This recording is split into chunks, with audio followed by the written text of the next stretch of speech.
we are doing democracy and human rights. That is chapter 7, units 1 and 2, pages 115 to about 134. So a lot of this stuff you should have been familiar with when you were doing your assignments. You know, that thing that counts a lot of marks that some of you,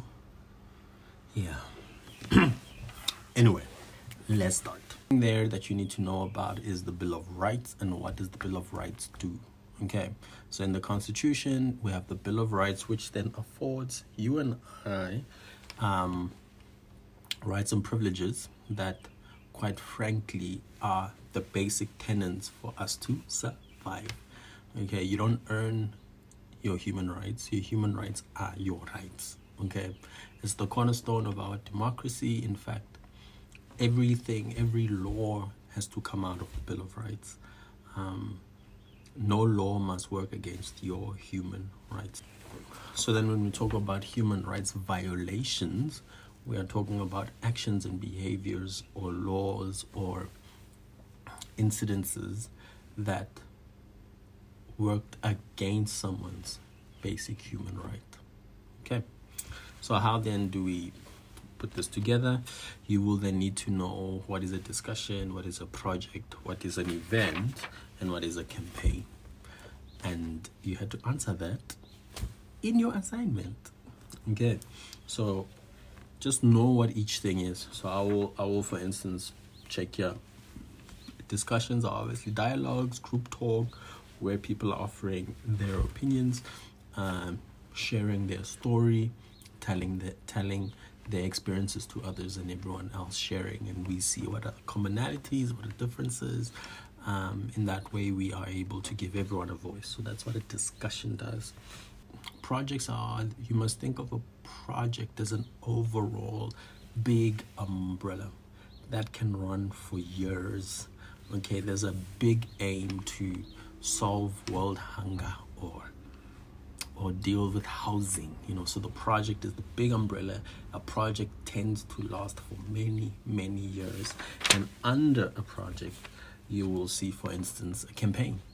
So as part of our big project to put electricity in every house, we are running a campaign where we are giving people the opportunity to tell us if their house has any electricity or not.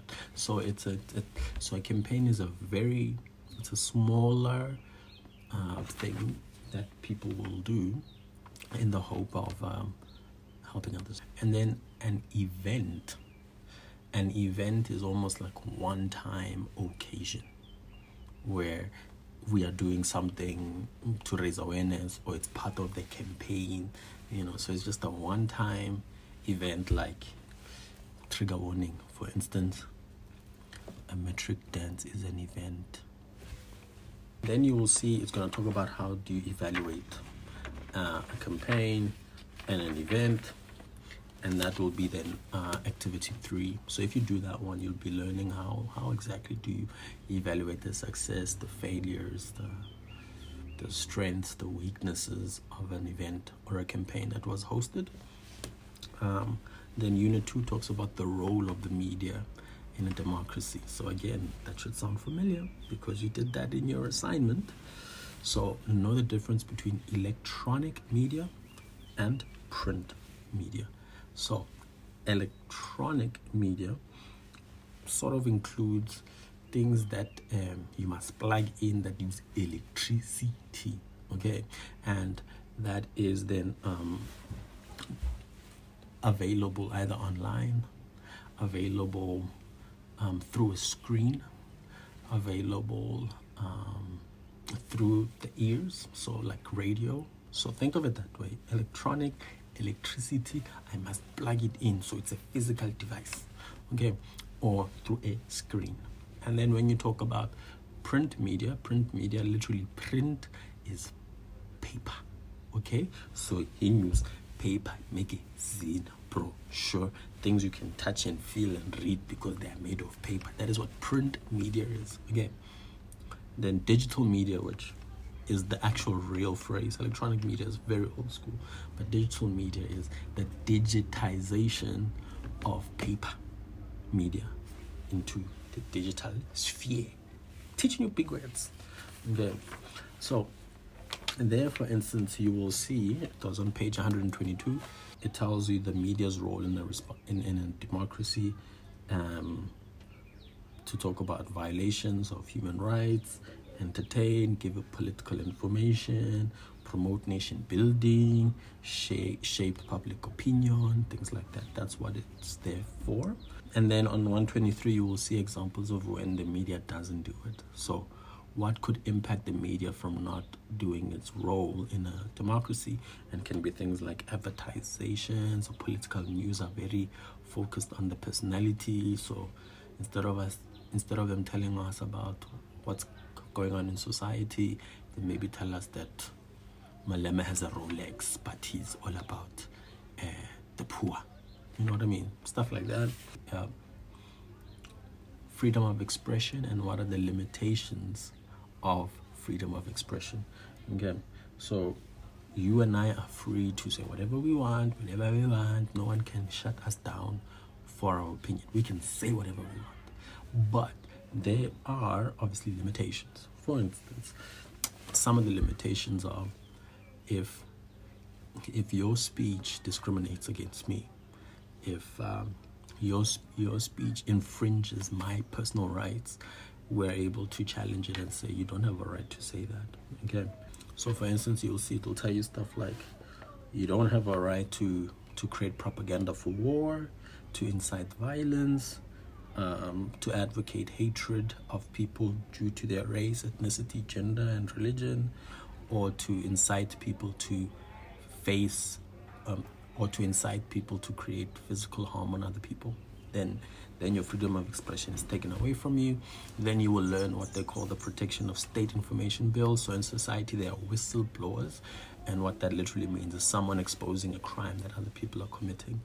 And then what has happened is the government wants to sort of protect a government secret, or say that this thing cannot be exposed because it's a government secret. But people have challenged that to say you are just trying to hide, potentially lying to people and saying that the media are spreading fake news or stealing information that is of national importance, things like that. Okay, so look at that activity 5 on page 125. That will help you. And then you're going to see on page 126 and 127, it talks about what are the things that media have to do to try and reflect society better. So, for instance, how does the editor choose topics? Do these topics help society? Where do they put important stories in the newspaper? Do they put it in the front, in the middle, in the back, without a picture, with a picture? Do they use a headline that is attractive or downplays it? You know, things like that.